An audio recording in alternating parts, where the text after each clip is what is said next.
Olá, olá, gente. Muito boa noite a todo mundo que está entrando.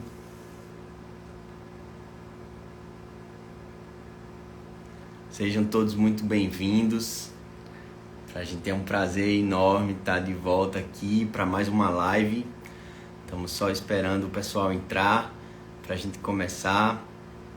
E vou esperar a professora Tiana Borba também entrar.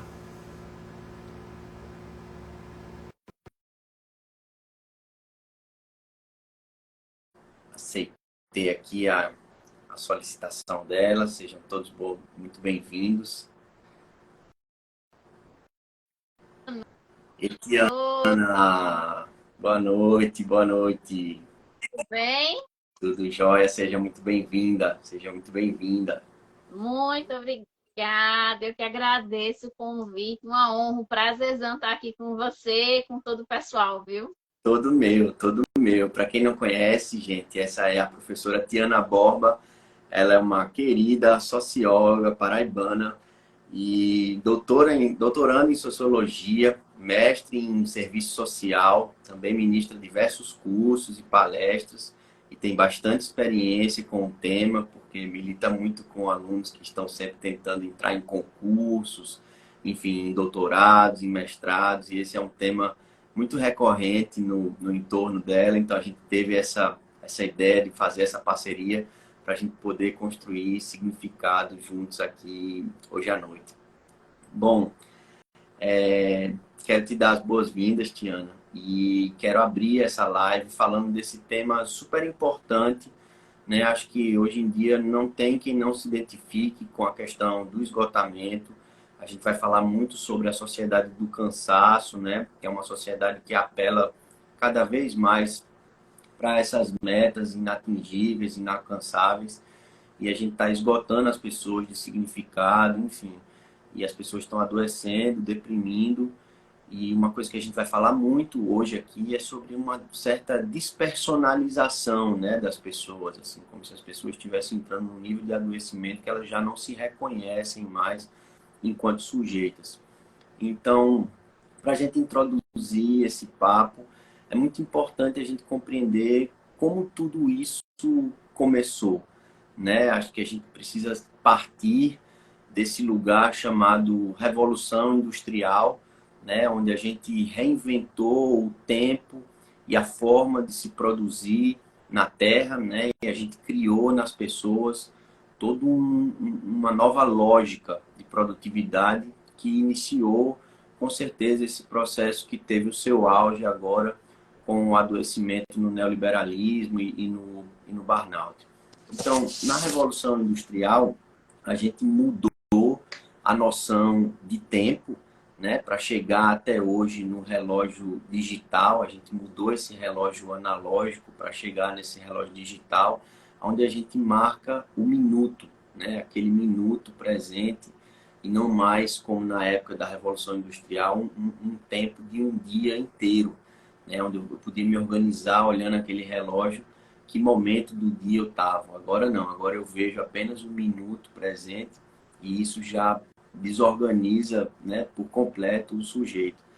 E assim, a gente está construindo esse caminho de produtividade para chegar no auge do questionamento disso no histórico maio de 68, que é quando a gente foi, né, questionar que produtividade era essa, o que é que a gente estava construindo, né, enquanto ferramenta, o capitalismo, né, para levar as pessoas para um adoecimento tamanho naquele momento. Né? E a gente começou a estabelecer uma queda de braço, né, por essa noção de produtividade, até a gente chegar no estabelecimento do neoliberalismo, da reestruturação produtiva, e se dar por completo esse sistema estabelecido que fez as pessoas começarem a adoecer. Então, a primeira contribuição que eu queria que você trouxesse era um pouco ajudar a gente a compreender melhor que bases são essas, né, sociológicas que a gente estruturou para o aparecimento de doenças laborais como o burnout, como o esgotamento. Fala um pouco para a gente. Seja muito bem-vinda. Perfeito. Mais uma vez, muito obrigada pelo convite, Pedro. É mais uma vez uma honra estar aqui com você e com o pessoal que nos acompanha. Gente, vamos lá, direto ao assunto. Dentro de uma perspectiva sociológica, eu vou me alicerçar, né, na obra do Byung-Chul Han, né, A Sociedade do Cansaço, mas também algumas obras para que a gente possa entender isso melhor. Mas de maneira simples, didática, para a gente entender. Olha só, o ponto de partida é exatamente o que o Pedro falou aqui. É quando a gente vira o modo de produção. É quando a gente deixa um determinado modo de produção e ingressa naquilo que nós chamamos de modo de produção capitalista, ou modelo neoliberal, ou modelo de reestruturação produtiva, que são sinônimos para um mesmo processo.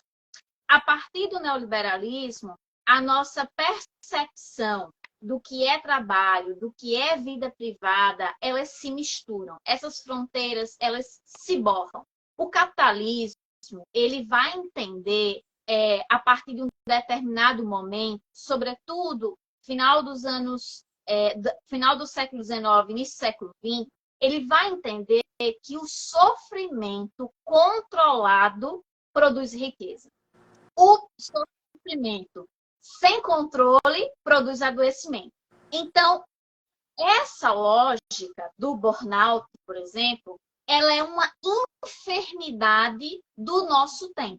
Quem vai dizer isso é o próprio Byung-Chul Han, na Sociedade do Cansaço, quando ele diz que cada tempo produz as suas próprias enfermidades.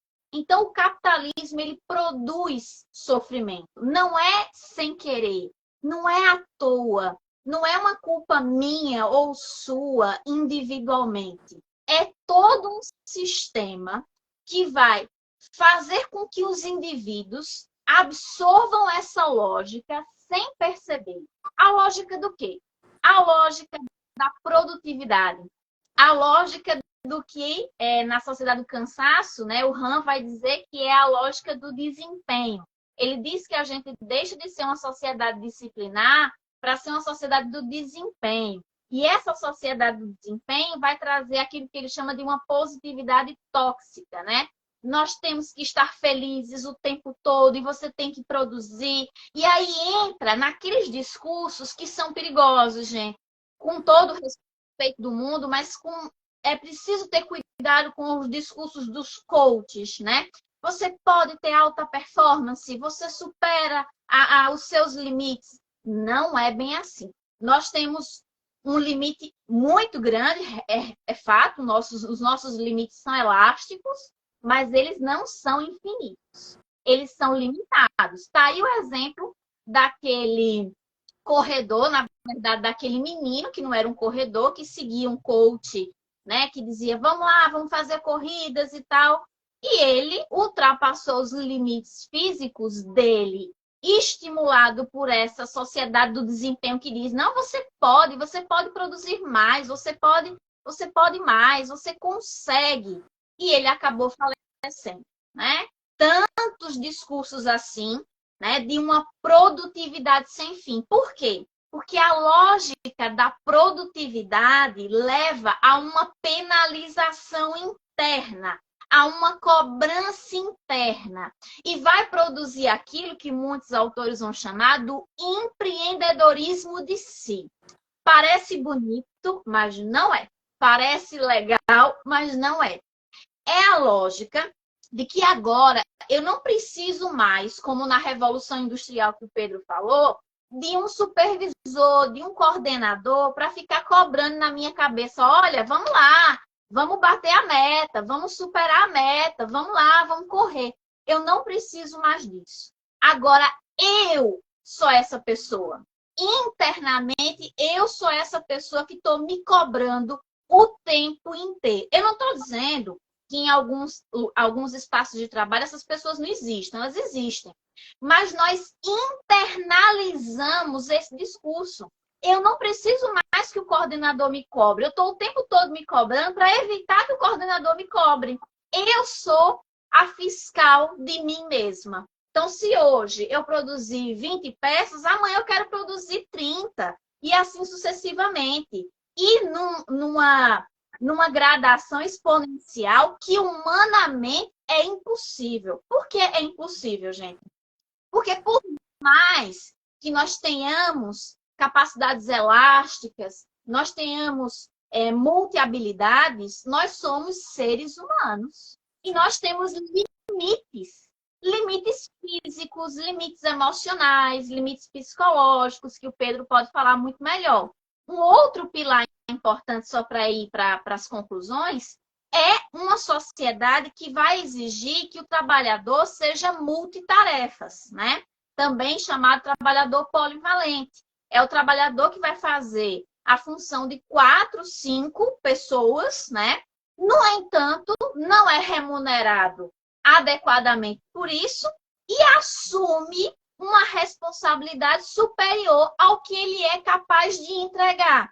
Isso vai fazer com que, nesses tempos, e aí eu já chego para a contemporaneidade, nós temos um outro problema.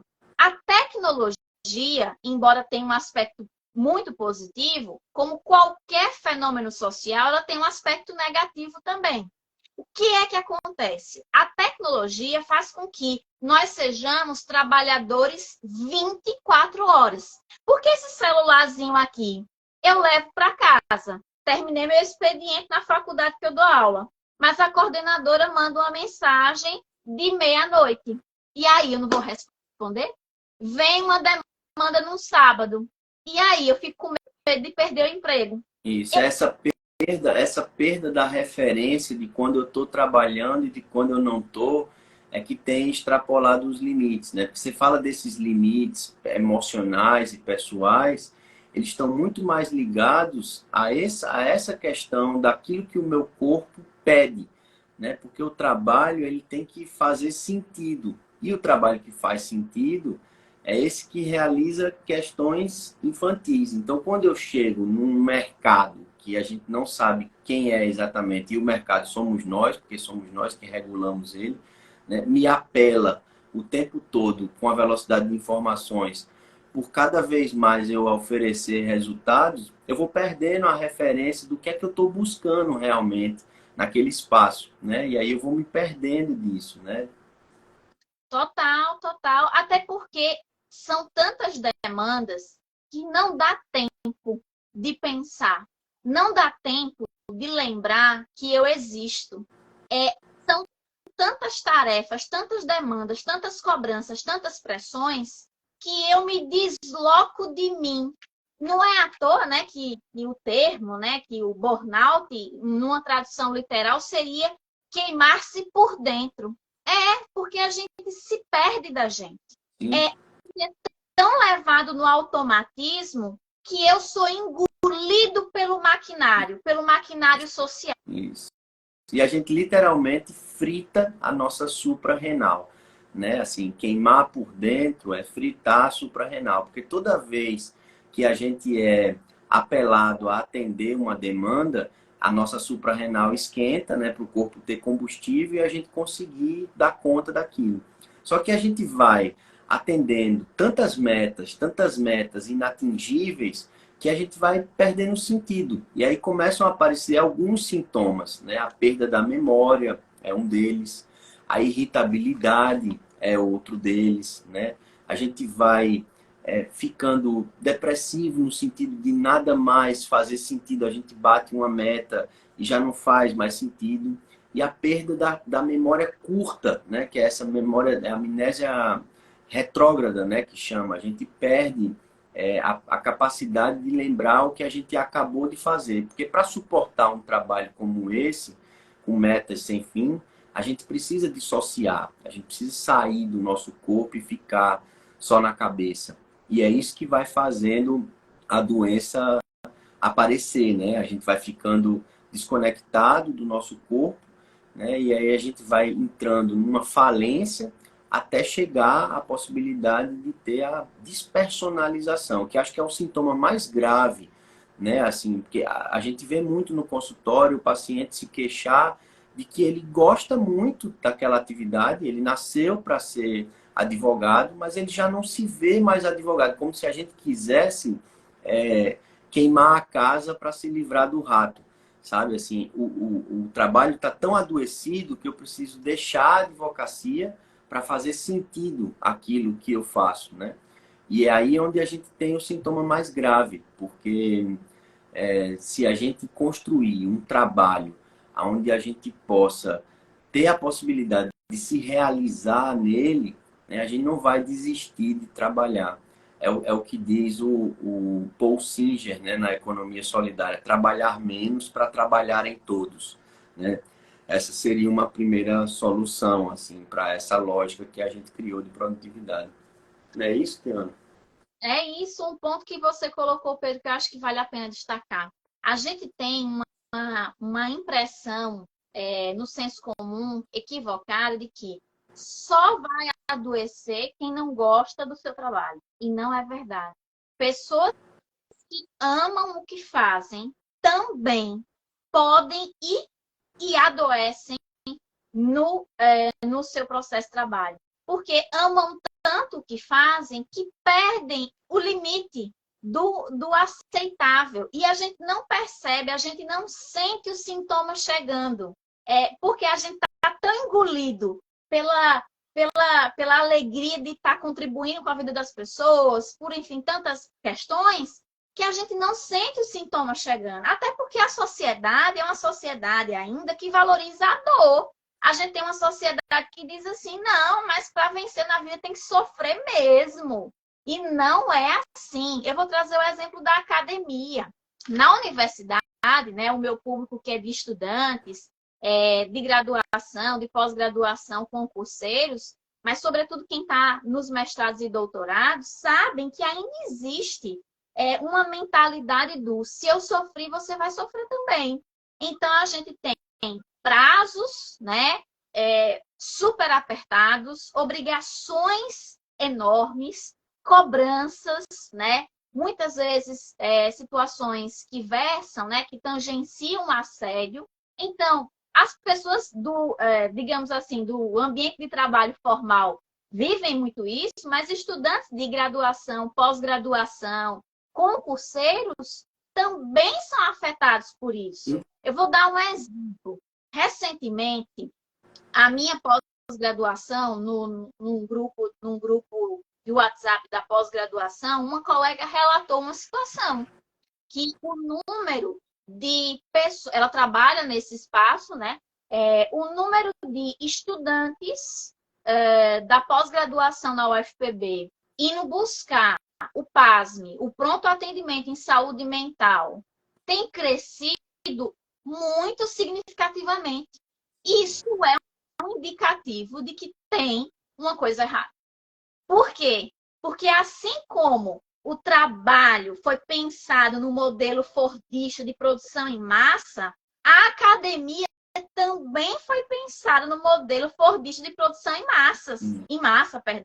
É cobrado metas, artigos de professores e alunos. Todos estão adoecidos nesse processo. Né? Então, e se vende uma lógica, né, de que se você não se adequa a isso, é porque você é fraco, né? E aí a gente começa a se trair, né, para entrar numa estética produtivista, e aí a gente vai perdendo o sentido, né? Porque esse grande vilão que se chama mercado somos nós, né? Vale a pena ressaltar isso. Então, se a gente não tiver disposto a flexibilizar a organização do trabalho e devolver o trabalho ao trabalhador no sentido de ele ter a capacidade de construir o seu processo, né, laboral no mestrado, a gente estudou muito isso, assim, a relação entre trabalho e saúde mental, entendendo que o trabalho que adoece é esse que não faz sentido. E o que não faz sentido é o que não realiza as nossas questões infantis, né? Então, se você pegar, por exemplo, na Grécia Antiga, a profissão de coach seria impensável porque ele seria muito coerente com a criança que ele foi. E o adulto que ele se torna trabalharia com aquilo que ele foi desenvolvendo enquanto curiosidade na sua infância, né? Hoje não, a gente tem uma interrupção aos 16, 17 e pede para a pessoa literalmente se dividir ao meio e dizer, olha, agora você precisa escolher uma coisa que normalmente é a coisa que ou dá dinheiro ou que o mercado aponta, ou a tendência, né? Então a gente abandona o nosso verdadeiro eu para se adequar a um modelo, né, que apela o tempo todo por produtividade. Então, esse aluno ele já vem ali dos 16, 17 anos desconfigurando-se, despersonalizando-se, né? E ele chega no auge, né, do seu trabalho, muitas vezes fazendo sucesso como um grande médico, como um grande professor, um grande advogado, mas sem ver nenhum sentido, né, assim, no que ele tá fazendo. Então, se a gente não tiver disposto a questionar a criança que a gente foi, né, e entender nessa criança do que a gente brincava, quais eram os nossos interesses, as nossas curiosidades, e a partir daí aproximar essa criança do nosso adulto, a gente não vai reinventar o trabalho, né, apontando um primeiro caminho ali de solução. Não é isso, Diana?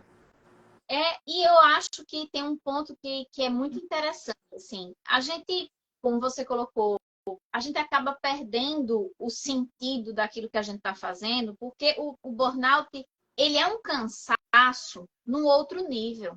Não é um simples cansaço, né?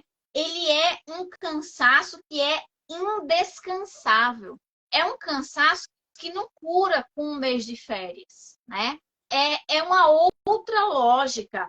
A gente não consegue descansar mais. Por quê? Porque para a gente descansar, a gente precisa se desconectar do trabalho, né? Seja o trabalho, seja o mestrado, seja o doutorado, seja estudo para concurso, o que for, a gente precisa se desconectar. Só que no mundo conectado que a gente vive hoje, não existe pós-trabalho. Não existe não trabalho. É como você disse, a fronteira que separa trabalho de lazer, de vida pessoal, ela foi borrada, né? E a gente traz trabalho para casa, a gente traz demandas para casa, a gente traz situações. Então, é uma queima, de fato, do eu por excesso de eu, né? Que é como diz o Han, que é curioso, né? É uma queima do eu por excesso de eu, por excesso, né, de ultrapassar os meus limites, aquilo que eu suporto. Eu vou dar o meu exemplo. Por volta de 5 anos atrás, eu estava trabalhando em 3 universidades, em 4 pós-graduações, então eu trabalhava de segunda a sexta, manhã, tarde e noite. Noite, leia-se até 10h30, 11 horas, que é a hora que eu chegava em casa, e sábado até 5 da tarde. Eu colapsei. Eu não aguentei. Teve um dia, eu não esqueço nunca, que eu cheguei no sábado, em casa, eu sentei na cama e eu comecei a chorar copiosamente. Eu não sabia porque eu estava chorando. Eu não sabia porque eu estava chorando. E eu dizia para o meu esposo, o que é? Eu dizia, eu preciso descansar. Eu só preciso descansar. Eu não aguento. Nesse dia, eu percebi que ou eu dava um freio, ou eu dizia não, mesmo querendo dizer sim muitas vezes, porque às vezes a gente, por gostar demais do que a gente faz, por ganância também, né? Porque a gente quer ganhar mais, quer um melhor estilo de vida, enfim. A gente acaba não dizendo não. Só que esses nãos são necessários para a gente continuar existindo. Para que Tiana, não é nem continuar sendo professora, não. É para continuar existindo. Sim. Porque se eu morro, eu deixo de existir. Sim. E se o principal sintoma é a despersonalização, né? Assim, se você se deteriorar enquanto sujeito, né? Tudo vai perder o sentido. Essa Tiana que estava na cama chorando copiosamente, né? Ela é o efeito esponja, né? Tudo que ela recebeu, porque assim o corpo ele tem que metabolizar as emoções. Então, se eu recebo emoções de todo lado, né, no trabalho, eu não vou ter tempo de metabolizar essas emoções. E aí, na hora que eu choro, é uma tentativa do corpo se reorganizar para eu poder minimamente vazando, né, me trazer de volta. Mas aí vai entrando num estado de exaustão que daqui a pouco eu não quero, né? Assim, o burnout, ele leva à depressão, porque a gente perde a fé na gente mesmo, né? Assim, meu Deus, o que é que eu estou fazendo com o meu próprio corpo? O que é que eu estou fazendo com a minha própria vida? Porque nada do que eu estou fazendo está de fato trazendo um ganho primário, né, para mim. Assim, eu tô trabalhando sem fim e isso não está trazendo, né, para mim. Então, esse não que você pede para as pessoas dizerem, né, assim, é um sim para si, na verdade, né? Não é um não para o mundo, é um sim para si. Porque ofertas vão ter de muito, mas a gente precisa fazer um exercício muito saudável de se regular pelo nosso coração e não pelo nosso ego. Então, a gente tem que se perguntar sempre, esse é um caminho de cura também para essa questão do burnout, se tem um coração no nosso caminho, né? Ou se tem apenas um ego. Porque se tem um ego, invariavelmente, a gente vai cair numa armadilha. Esse ego vai ser é, pescado, né, por mais demandas e mais demandas e mais performance e mais performance, e aí a gente vai perder o sentido, né, naquilo que a gente faz. Então, é um sim para si, assim, é um não para o mundo, mas antes é um sim para si, né, para o nosso sujeito. Poucas coisas realizam verdadeiramente o nosso sujeito. Então, a gente precisa ter muita clareza disso, né, e ser muito corajoso para dizer esses nãos, porque assim a gente garante que o nosso corpo não vai adoecer. E é assim que se dá, muitas vezes, o burnout. Ele vem em forma de dores, né? Para os pacientes que são mais resignados, ele vem em forma de dificuldade de processamento da digestão, né? Ele tem muito problema de visão, muito problema de, enfim, de pele. A pele representa muito a questão do limite na psicossomática. Então, as pessoas têm muitos problemas de pele, de dermatite atópica, né? E é assim que se manifesta quando a gente está se desrespeitando, né? O nosso corpo. Acho que é bem por aí que a gente precisa pensar. Muito boa essa sua contribuição em relação ao dizer não, né, Tiana? Assim, Não, eu isso é fundamental. acho que você foi incrível, Pedro. Dizer não é dizer sim pra gente. Eu levei, assim, foi uma experiência tão difícil que eu vivenciei que eu levo isso para a vida até hoje. Recentemente aconteceu de no doutorado ter uma demanda e me mandaram essa demanda num domingo à tarde, com uma lista de referências gigantesca que eu não seria capaz de dar conta no prazo estabelecido. Ah, E eu fui muito honesta. Eu disse, olha, eu agradeço a você o contato, mas eu preciso contar com a sua eu preciso contar com a sua compreensão. Eu não tenho condições de dar conta disso nesse prazo.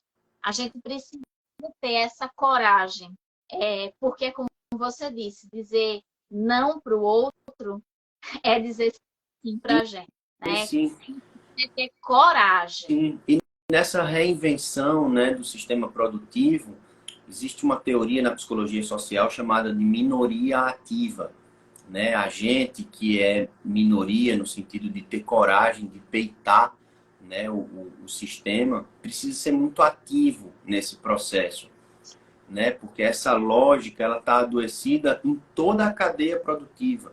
Todos os gestores estão adoecidos, os presidentes estão adoecidos, né? Os subalternos estão adoecidos, porque é uma lógica que nunca desliga você. Então, se eu nunca desligo, que horas que eu vou metabolizar aquilo que eu estou compreendendo no meu trabalho? Então, a minoria ativa, ela serve exatamente para ter a consistência de ter coragem de dizer, olha, a gente precisa flexibilizar a organização do trabalho. Se a gente não reorganizar o trabalho para atender a todos enquanto sujeitos, né, e realizar a todos enquanto sujeitos, no sentido de dar a gente metas e performances que sejam tangíveis, né, que façam sentido ter começo, meio e fim, e a gente poder comemorar esse fim, a gente vai construir um processo, né, que não leva ninguém a nenhum lugar. Porque o que a gente tem visto hoje em dia é assim, todo mundo correndo e a gente olhando para o lado para ver quem foi que adoeceu essa semana. Ah, fulano baixou o hospital, mas vamos continuar aqui. Não vai acontecer com a gente, não. Acho que foi só com ele. Ele foi fraco, vamos continuar. E vamos caindo todos, um ao lado do outro, né? E a gente não se dá conta de que o que a gente está construindo é que é doente. Né? Nessa lógica da economia solidária, trabalhar menos para trabalhar em todos, né? A gente teria a possibilidade de ter rotinas de trabalho que dessem a gente a possibilidade de construir vida, né? Mas eu acho que o primeiro passo é muito individual, é muito da gente abrir mão, da gente escolher nossas lutas e entender pelo que faz sentido, o que é que vai realizar a minha criança, né? O que é que vai realizar aquilo que eu estou aqui para fazer. Né? E esse trabalho tem um tempo. Ele tem um tempo. Não sei se você concorda com uma coisa, mas a professora Maria Homem, ela fala que o burnout ele é um compartilhamento de um delírio coletivo de É hiperprodutividade. isso É, aí. não é? É isso É aí. como você. A gente vive um delírio coletivo de que se eu produzir mais e melhor, eu vou ser mais feliz, eu vou ser mais É isso. reconhecido. Isso não vai acontecer. E é um delírio Não é coletivo. a atividade que faz isso. Exatamente. E é um delírio coletivo porque as próprias pessoas estão reconhecendo isso. O que é que você fez hoje? Ah, eu fiz 6 reuniões sem sentido nenhum. E ontem, o que é que você fez? Eu fiz 4 chamadas de vídeo sem sentido nenhum. Mas eu botei lá no meu checklist, né, que eu cumpri todas as tarefinhas que me pediram. E aí, dentro dessa lógica capitalista, né, que tem a sociedade, a SA, né, como fim, que são pessoas que são rendistas, né, que não trabalham efetivamente, que não produzem, né, e os rendistas eles precisam ficar criando crescimentos exponenciais, porque o mundo ele tem um tamanho. Então não adianta a gente achar que a produtividade está crescendo, porque a Terra não está crescendo, ela é a mesma. Né? Então, se a gente fica tentando inventar números para criar um crescimento exponencial, a gente tem que mentir, jogar isso nas costas de alguém que vai fingir ter uma produtividade maior do que é possível. Né? É como se os teóricos tivessem da sociologia tivessem dizendo que a gente já chegou no nosso auge produtivo. Agora a gente precisa organizar a casa para a gente gozar disso, porque de fato a gente está no melhor momento da Terra para poder gozar daquilo que a gente produziu. Mas a gente está nessa lógica desenfreada e a gente não consegue parar para usufruir disso. Então, a Maria Homem, ela traz essa noção de surto coletivo nesse sentido, né? Parece que está todo mundo mentindo para si, dizendo que está crescendo para um lugar que já passou, já batemos com a cabeça no teto, né? Por mais que a gente possa crescer setores, sei lá, dá para plantar mais laranja, dá para plantar mais, mas enfim, não é nessa lógica neoliberal, né, que a gente vai construir um processo que vai atender as pessoas. E aí falando individualmente, as pessoas precisam ter, né, a possibilidade de enfrentar os seus chefes, os seus, enfim, os seus presidentes, inclusive dizendo para ele, ó, chefe, você também está adoecido. Você também está criando uma lógica que está adoecendo você. Vamos se libertar todo mundo, né, e construir processos que sejam, né, bons para todos. Isso não vai quebrar a lógica de que a gente vai continuar produzindo. Né, assim, porque o grande medo do capitalismo é esse, que a gente pare, né, e a coisa não produza mais, né? E não é por aí, assim. A gente tem capacidade produtiva, né?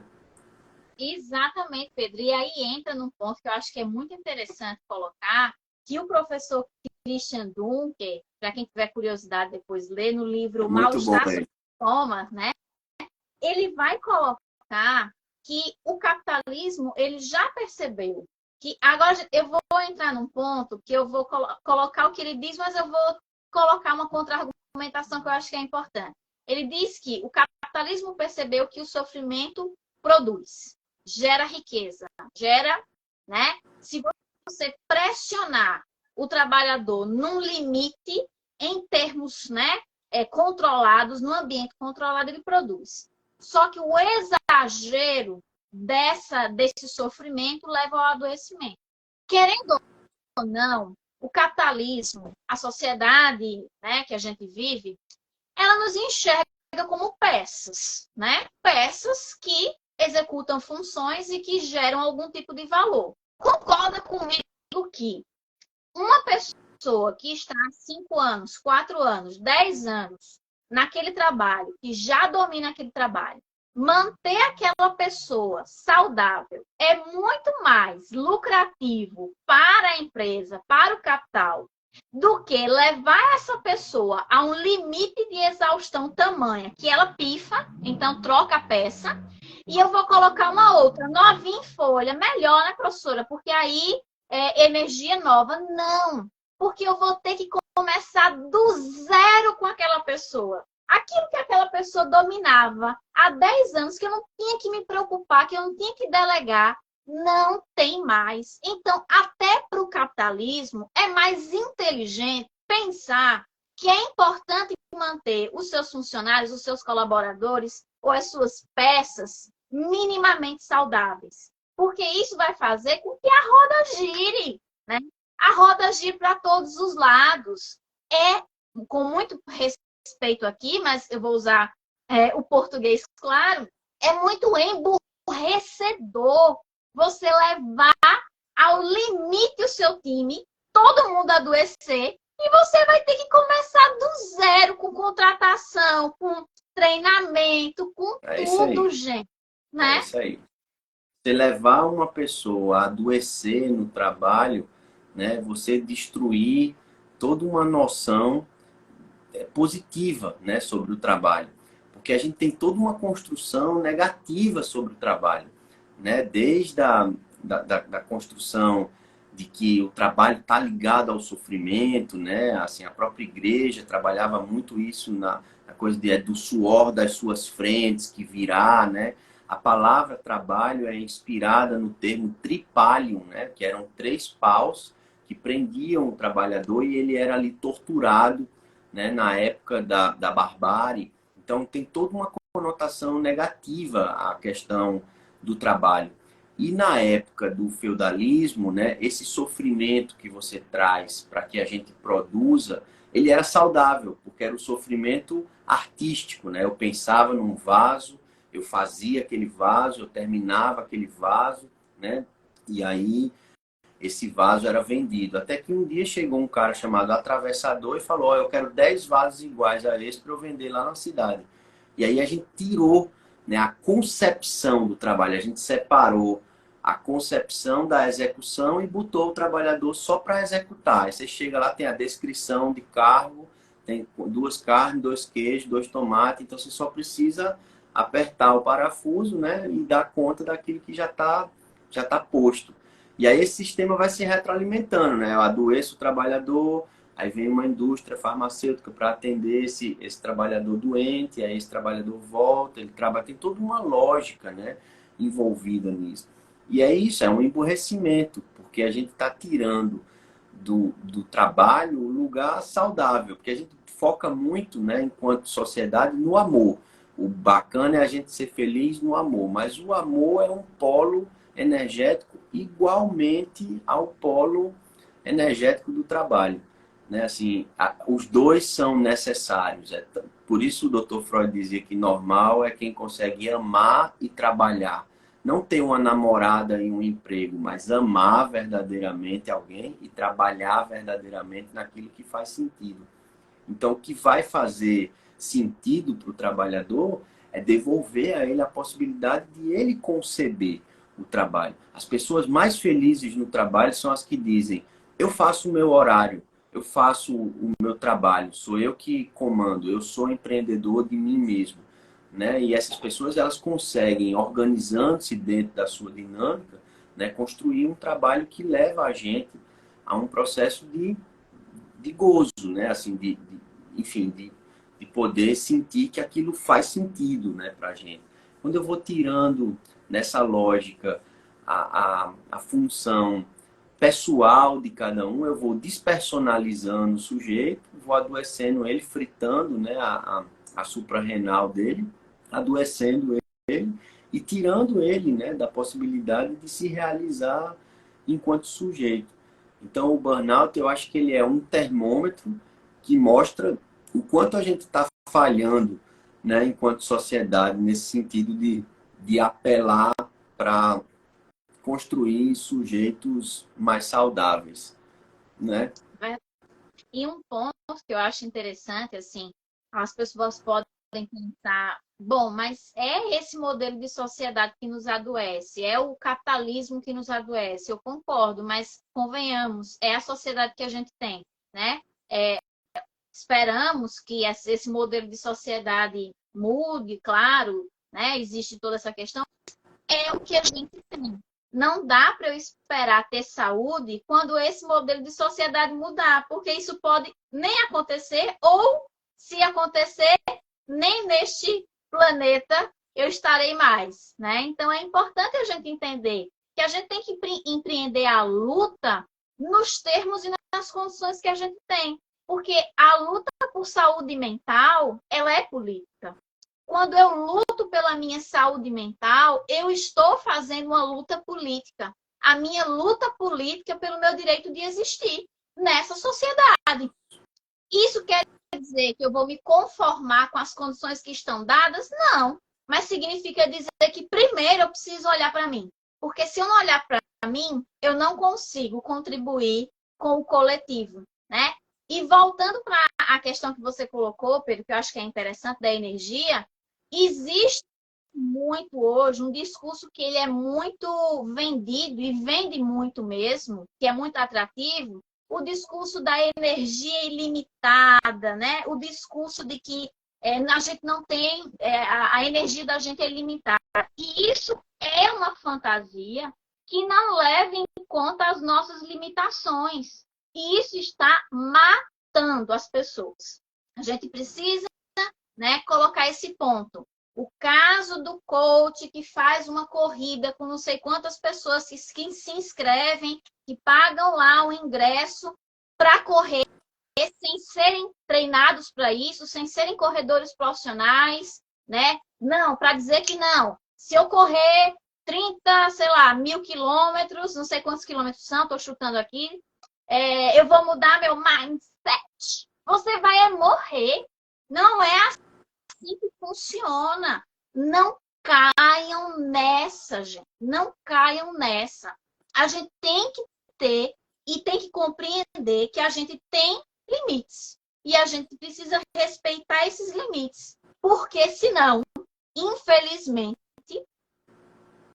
a saída não vai ser boa para a gente, né? A saída vai ser adoecimento. Eu vou indicar um livro para quem tiver curiosidade, que é A Loucura do Trabalho, do Christopher Deroux, né?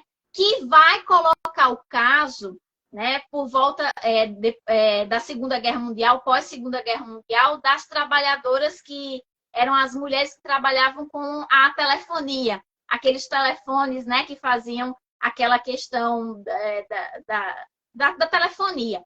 E eu vou fazer um paralelo. Hoje, um dos setores que mais traz adoecimento, dentre tantos, é o setor do telemarketing, do call center, né? Por diversas razões, assim como outras profissões. Por quê? Porque dentro dessa lógica dessas empresas, porque existem empresas hoje que já têm essa compreensão de que é inteligente manter seus trabalhadores saudáveis. Por exemplo, não é fazendo propaganda aqui, mas o Google, né? O Google tem um espaço de dormir, do descanso, você pode levar seu pet, os trabalhadores produzem muito bem, têm uma criatividade alta, as ações do Google, né, lá em cima, mas existem empresas que trabalham em outro ramo, né? Porque a gente tem que lembrar que o capitalismo não é um só. A gente tem o capitalismo bancário, o capitalismo industrial, o capitalismo financeiro, que operam de formas diferentes. O capitalismo produtivo hoje trabalha ainda muito numa lógica, né, da restauração produtiva, de exigir que o trabalhador faça mais, mais, mais. Chega uma hora que, sei lá, eu estou há 5 anos na empresa, todo ano eu bati a meta. Então, esse ano eu fiz 100. Próximo ano eu faço 200. Próximo ano eu faço 300. Chega uma hora que chega num teto. Não tem mais como. Não tem mais como. Mas aí, onde é que esbarra o problema? O problema é porque a sociedade, de modo geral, culpabiliza o indivíduo que adoece, como o Pedro colocou. Coloca o rótulo ou o estigma, como diria Goffman, do fraco, né? Não é fraco, porque está no mercado de trabalho, tem que ser forte, tem que aguentar o rojão. Está no mestrado, está no doutorado, tem que aguentar o rojão.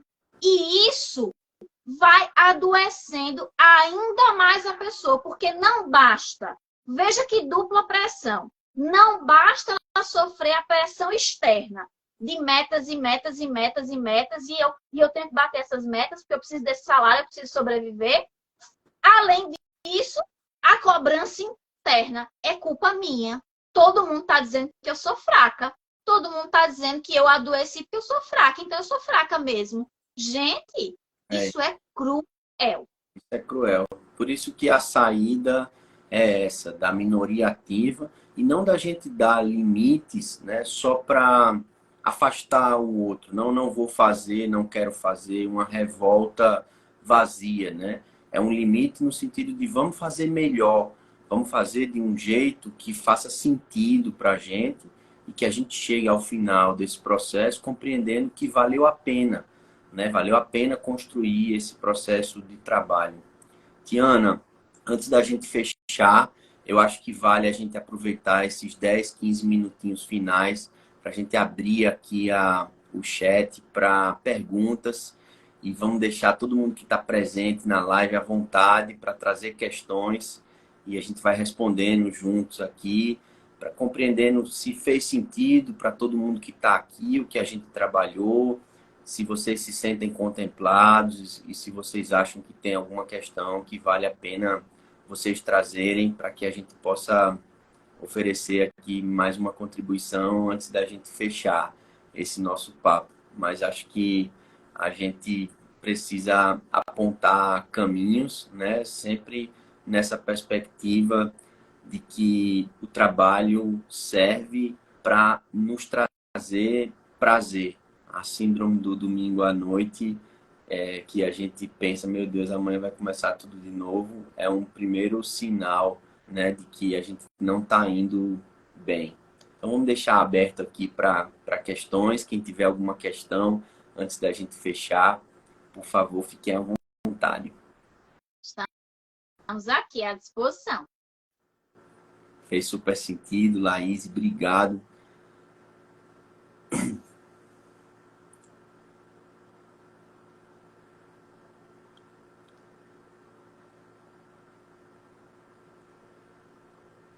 A live foi falar sobre mim, muita gente se identificando, dizer não para o outro é dizer sim para si.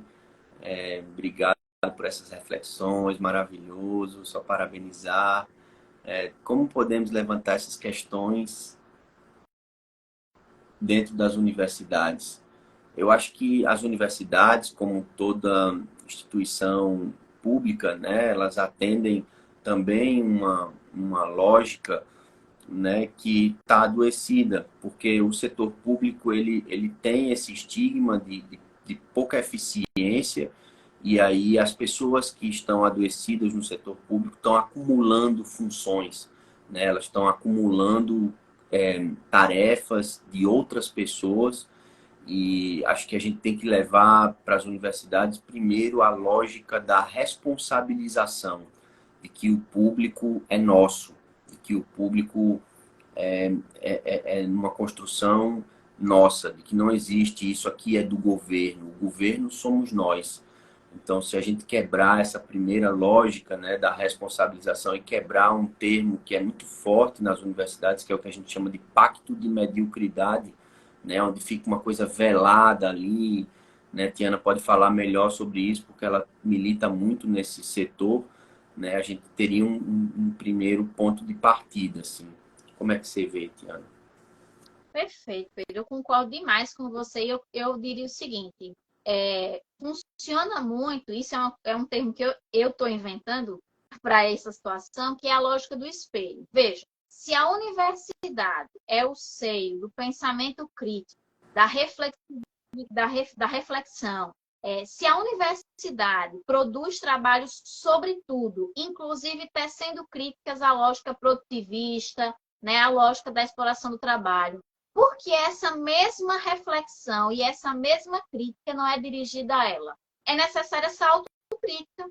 Não adianta produzir 500 TCCs, 600 teses falando da exploração do trabalho no mundo fora da universidade e dentro da universidade isso está sendo reproduzido. É necessário colocar esse espelho para mostrar isso para os representantes. Com educação, claro, com gentileza, mas com firmeza. Porque a universidade ainda é o lugar onde existe uma estrutura de poder muito forte. E é uma estrutura de poder, como o Pedro colocou muito bem, ele foi assim, digamos assim, cirúrgico, velada, né? Onde, não, aqui as relações são horizontais. Não são. As relações não são horizontais. E aqui, sem culpabilizar ninguém. Professores e alunos são vítimas do processo, tá? Sem culpados. É a lógica, é o sistema. Mas existem relações de poder, onde se você não for assertivo ou assertiva, né? Se colocar com firmeza, você vai ser engolida pelo processo, pelo medo de não conseguir esse título. E saiba, as pessoas que estão lá dentro e que, porventura, estejam consciente ou inconscientemente exigindo de você uma produtividade, porque vai beneficiá-la de alguma forma, ela sabe do seu medo. Ela conhece o seu medo. E ela vai usá-lo contra você. Então, é preciso coragem, né? Mostrar que você não tem medo, que você está colocando uma realidade da universidade e que não adianta a gente tecer críticas a um fenômeno quando eu reproduzo ele no interior da universidade. E a universidade aí continua sendo a Torre de Marfim, né? Ou seja, o espaço onde no século XVIII e XIX só frequentavam os nobres, os filhos de nobres, os eruditos, né? A gente acaba reproduzindo esse espaço, não só de privilégio, mas como de opressão. Então, se coloque, claro, mas é preciso saber como se colocar. Tudo é a forma como a gente fala. Eu sempre digo que a gente pode falar tudo, dependendo de como a gente fala. Respeitando as relações, sendo cordial, entendendo que existe ali uma hierarquia, que você respeita essa hierarquia, mas que você solicita que as suas demandas também sejam atendidas, até porque não existe universidade sem professores e sem alunos. Exatamente. Porque os alunos movimentam a universidade tanto quanto os professores. Isso, porque fica essa lógica de que se eu não atender, eu vou perder o meu emprego, porque existe um monte de gente querendo o meu cargo, né? E é exatamente isso que a gente precisa combater. Eu vou tentar trazer 3 questões que trouxeram. Uma primeira, o que fazer na família para que a gente possa dar conta, né, desse tipo de síndrome. O que fazer com a pressão dos chefes e o que fazer quando nós queremos desistir de um trabalho que a gente gosta muito. Então, respondendo de trás para frente, a gente só vai, já falamos disso nessa live hoje, a gente só vai queimar a casa para se livrar do rato, ou seja, jogar o balde com o bebê fora, se a gente não tiver a capacidade de criar nós mesmos a flexibilização da organização do trabalho, a gente construir regras. O Christophe Dejour, né, que a professora Tiana trouxe e que eu estudei no mestrado, né, que escreve o livro A Loucura do Trabalho, ele fala dessa saída como sendo a fundamental, né? E isso já responde a segunda pergunta também, para falar um pouco desses chefes que pressionam demais, né? A gente tem que estar disposto a trazer esse tema que Tiana insistiu muito, da coragem, né? Da gente chegar neles ali e ter a coragem de questionar a organização do trabalho. Porque a gente não precisa trabalhar mais, a gente precisa trabalhar melhor, né? E uma pessoa que tenha essa síndrome na família, a gente precisa acolher nessa perspectiva. Não é dando um dia de descanso, é flexibilizando a organização de trabalho dele. Porque se ele descansa, tira umas férias, e aí ele volta para o mesmo lugar, né? Não adianta percorrer os caminhos que nos levam para os mesmos lugares, né? Assim, se eu volto a entrar em contato com o lugar que me adoeceu, eu vou adoecer de novo.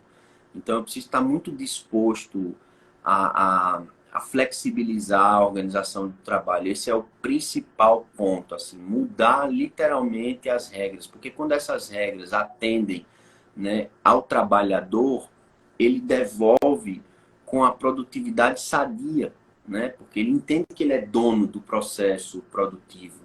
Se o outro é dono da subjetividade dele, tem até uma série que está explorando isso. Você entra no trabalho, você esquece quem você é lá fora, você sai do trabalho, você esquece o que você fez lá dentro. Ou seja, só importa o seu corpo, né? A sua alma não importa mais. E isso é muito severo. Vamos fechando por hoje, Tiana. Eu vou pedir para você fazer uma fala de fechamento para contemplar todo mundo, atendendo essas questões que foram levantadas, para a gente ir fechando. Perfeito, Pedro. Só para fechar mesmo, complementando o que você colocou, eu queria fazer só um recortezinho de gênero importante. Como o Pedro colocou, não adianta só um dia em casa ou um mês em casa, mas eu diria também um outro ponto. Mesmo que essa pessoa tenha a necessidade de passar um tempo afastada do trabalho em casa, não adianta a ficar afastada do trabalho em casa, se em casa ela tem que lavar a louça, lavar a roupa, cuidar dos Sim, filhos, cozinhar para o marido. Se a divisão do trabalho não for justa também em casa, não é, veja, não é só a divisão do trabalho tradicional. A divisão do trabalho doméstico também tem que ser pensada, ser partilhada, tem que ser dividida, porque as mulheres, elas são super sobrecarregadas, em geral, muito mais do que os homens, porque elas têm uma dupla, uma tripla jornada de trabalho, né? Além de terem o trabalho formal, tem a casa, tem o filho, tem outras demandas. Se a família, enquanto um espaço colaborativo, coletivo, não colaborar, essa mulher vai continuar em adoecimento. e Porque ela ela vai. adoece mais do que os homens, né? Inclusive, as mulheres adoecem mais de burnout do que os homens dentro da estatística. É importante trazer isso pela questão da tripla jornada. Muito bem tocado. Exatamente, só para fechar, gente. Então, a gente tem que ter essa noção do recorte de gênero. Não estou dizendo que os homens não sofram, mas é um fato. As mulheres sofrem mais, porque o que elas fazem em casa é trabalho. E você, companheiro dessa mulher, se sensibilize, né? Pense, reflita, colabore. O que é que eu posso fazer para tornar a jornada dentro de casa mais justa? Porque se dois moram, dois dividem. Dividem contas, dividem tudo. Divide a limpeza, divide tudo. A Flora Tristan, ela é uma intelectual anterior a Marx. E ela dizia uma coisa para fechar. Ela dizia assim, a mulher é o proletário do proletário. Por quê? Porque o homem, quando ele sai de casa e vai trabalhar, ele tem um patrão. E ele é explorado, nós já sabemos disso. Mas quando ele volta para casa, ele tem uma serva, que pode ser uma mãe, pode ser uma esposa, pode ser uma irmã. Mas, em geral, ele tem uma mulher que vai cozinhar, lavar para ele uma serva. A mulher não. A mulher, quando trabalha, além de ter um patrão fora de casa, quando ela chega em casa, ela tem vários patrõezinhos. Ela tem o marido, o filho, o pai, o irmão para cuidar. Vamos romper com essa lógica, porque o cuidado é de todos, não só da mulher. Quando a gente cobra isso só da mulher, a gente não está exigindo amor. A gente não está exigindo cuidado. A gente está explorando essa mulher e reforçando o seu adoecimento. Aí depois não entende por que, ora, passou 3 meses em casa e não se recuperou. Por que será? Por que será, né? Trabalhou sem fim, né? Trabalhou sem fim. Muito bem tocado. É isso mesmo. Tiana, eu queria te agradecer demais. Foi um prazer enorme dividir esse espaço com você. Espero que a gente tenha muito mais oportunidades como essa. Te acho uma pessoa incrível e tenho um carinho enorme por você. E quero deixar aqui um grande abraço, assim, um um grande orgulho de poder dividir com você esse espaço. Queria agradecer a todo mundo que esteve presente aqui com a gente. Espero que tenha feito sentido para todos vocês, tanto eu quanto a professora Tiana. Vamos continuar aqui nas redes. Vocês podem depois mandar questões, a gente poder partilhar no nosso tempo. É claro que a gente vai precisar preservá-lo. Aprendemos também que a gente também precisa flexibilizar, né? E a gente quer deixar aqui também para todo mundo uma ótima noite. Um grande abraço e a gente já se vê num próximo encontro, numa próxima live. Fique à vontade, Tiana, para se despedir. Muito obrigada, Pedro. Olha, a honra é toda minha. Eu sempre tive uma profunda admiração por você, pela pessoa que você é. Para quem não sabe, Pedro já foi, né, meu psicólogo. Foi um momento incrível. E eu fico muito feliz de hoje estar retornando aqui nesse bate-papo com ele, como colegas, como amigos, nessa relação de admiração e parceria. Eu tenho muita admiração por você, pela pessoa que você é, Pedro. Muito obrigada. Foi e é uma honra estar com você, com seu público. Muito obrigada a todas, todos e todos que nos acompanharam. Né? Eu estou sempre à disposição para o debate e desejar a você mais e mais sucesso. Brilha, menino. Você brilha, Para você todos brilha. nós, que é isso. Que é isso. Muito obrigado, gente. Boa noite para todo mundo. Durmam bem, descansem bastante e tentem ao máximo encontrar esse espaço de flexibilizar a organização do trabalho e cooperar mais do que competir. Acho que esse aqui é o nosso fundamental recado aqui, cooperar mais do que competir. Um cheiro grande, boa noite para todo mundo. Tchau, tchau. Tchau, tchau. Tatiana.